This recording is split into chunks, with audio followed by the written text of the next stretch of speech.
friends, welcome to K classes. Please like, share and subscribe our channel और हाँ bell icon दबाना ना भूलें। एक्सेलरेशन टाइम ग्राफ के बारे में। एक्सेलरेशन टाइम ग्राफ हमें क्या बताता है?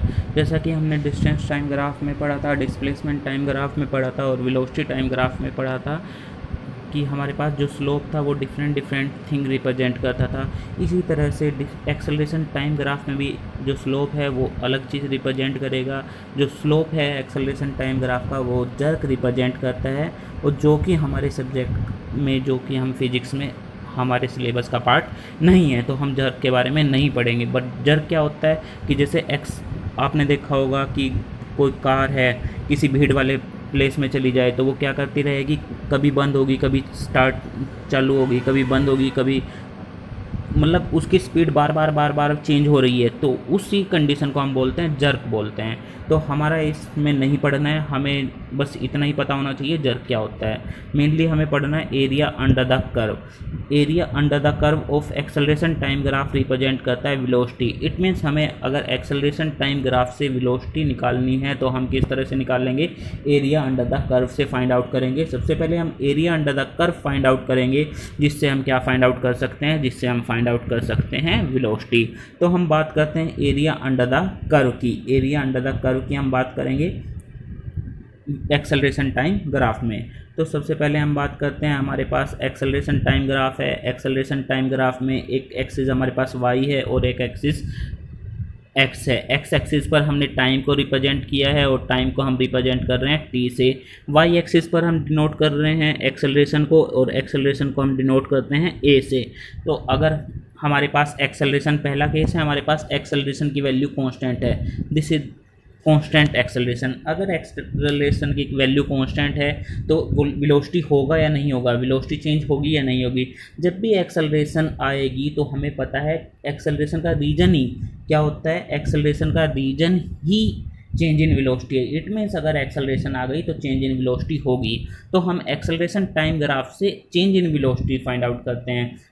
वेलोसिटी भी बोल सकते हैं, बट अगर स्पेशल अगर आपसे एमसीक्यू में पूछ लिया जाए वेलोसिटी फाइंड आउट करेंगे या change in velocity find out करेंगे, तो आपका आंसर चेंज इन वेलोसिटी होगा, वेलोसिटी नहीं होगा। तो एक्सेलरेशन टाइम ग्राफ से हम क्या फाइंड आउट कर सकते हैं? Change in velocity find out कर सकते हैं। मान लेते हैं आपके यहाँ पर जो ऑब्जेक्ट है वाई एक्सिस पर एक्सेलरेशन रिप्रेजेंट है और एक्स एक्सिस पर टाइम रिप्रेजेंट है।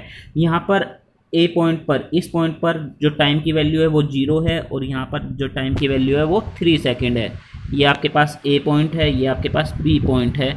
यहाँ पर आपके पास 3 सेकेंड वैल्यू दे रखी है। आपको फाइंड आउट करना है कि आपकी चेंज इन वेलोसिटी कितना होगा, और यहाँ पर एक्सेलरेशन की वैल्यू दे रखी है 5 मीटर पर सेकंड स्क्वायर। तो हमें पता है चेंज इन वेलोसिटी किस तरह से फाइंड आउट करते हैं। चेंज इन वेलोसिटी हम एरिया अंडर द कर्व से फाइंड आउट करते हैं, और area under the curve find out करने का तरीका मैंने पिछले लेक्चर में भी बताया था। पिछले लेक्चर में कैसे बताया था कि area under the curve find out करना है, कैसे करेंगे? सबसे पहले हम इनिशियल पॉइंट लेंगे। इनिशियल पॉइंट इसका कौन सा है? कर्व का ए। फाइनल पॉइंट क्या है? बी। तो इनिशियल पॉइंट से एक लाइन टाइम एक्सिस पर ड्रॉ करेंगे, वर्टिकल लाइन। फिर उसके बाद बी से भी एक वर्टिकल लाइन टाइम एक्सिस पर ड्रॉ करेंगे। जो भी आपके पास अब एरिया दिखाई देगा, किस तरह का दिखाई दे रहा है? एक रेक्टेंगुलर एरिया दिखाई दे रहा है। इसी को हम फाइंड आउट करेंगे और यही आपको क्या रिप्रेजेंट करेगा? Change in velocity. तो यहाँ से आपको क्या पता चलेगा? चेंज इन वेलोसिटी पता चलेंगे। चेंज इन वेलोसिटी कैसे पता चलती है? एरिया से, एरिया अंडर द कर्व से। तो इसका एरिया फाइंड आउट करिए, area under the curve find out करिए। इसका एरिया कितना होगा? रेक्टेंगल का एरिया क्या होता है? Base into height, base into height. तो आपको कितना बेस दिखाई दे रहा है? तो आपको ये बेस दिखाई दे रहा है इतना। तो यहाँ से यहाँ तक की वैल्यू, तो एक्स एक्सिस पर कितनी वैल्यू है? ये 0 थी, यहाँ पर 3 हो गई, तो 3 में से 0 माइनस करेंगे तो कितना आ जाएगा? बेस 3 आ जाएगा। तो ये कितने आ जाएगा? 3 आ जाएगा, 3 सेकेंड।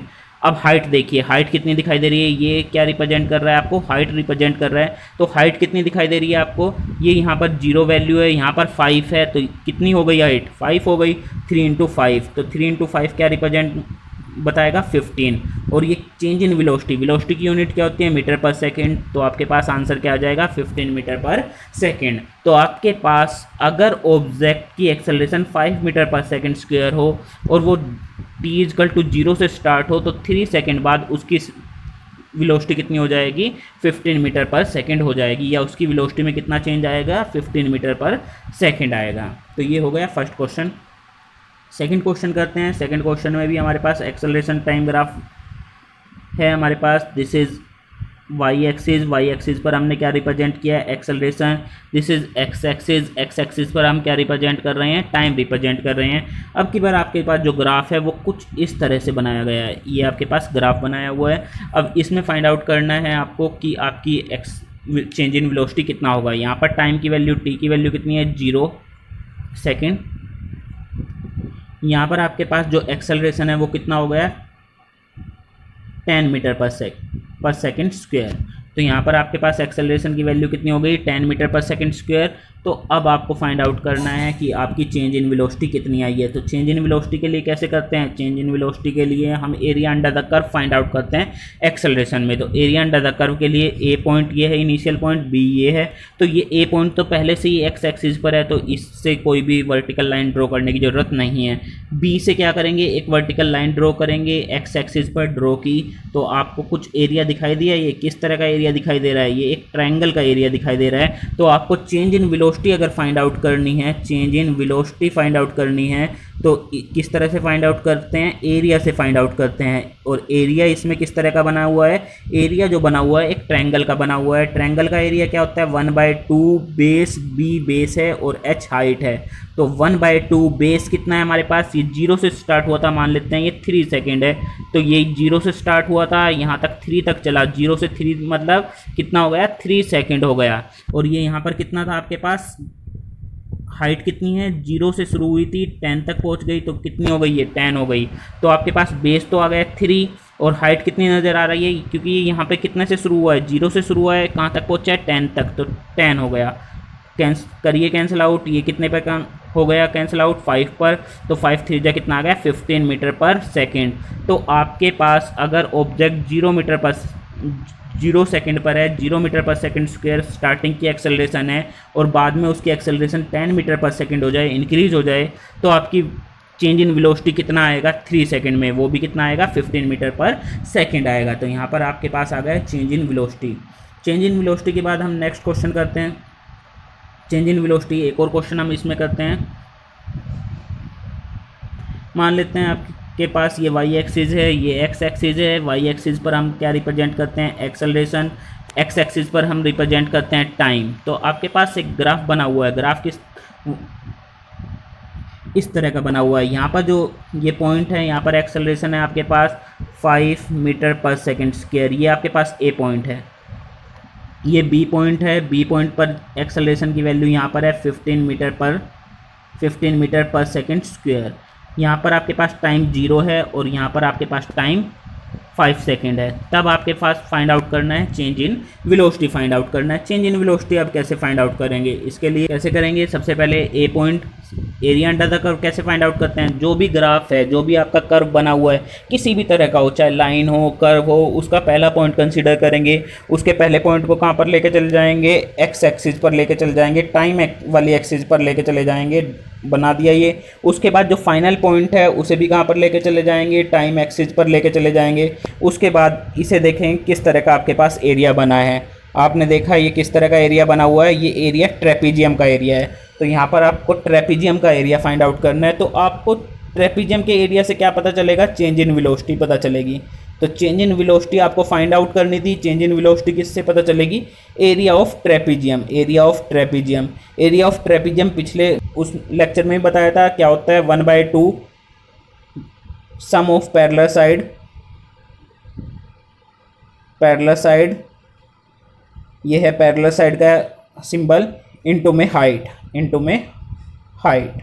तो 1/2 sum of parallel side. Sum of parallel side में मैंने पिछले लेक्चर में बताया था कन्फ्यूजन होता है, तो कन्फ्यूजन को कैसे दूर करेंगे। तो पैरेलल साइड देखिए, क्या ये ए बी, ये सी और डी, क्या ए बी और सी डी पैरेलल दिखाई दे रहे हैं, नहीं दिखाई दे रहे, ये कहीं ना कहीं मीट कर जाएंगे। तो पैरेलल साइड कौन सी बनेगी, ए डी और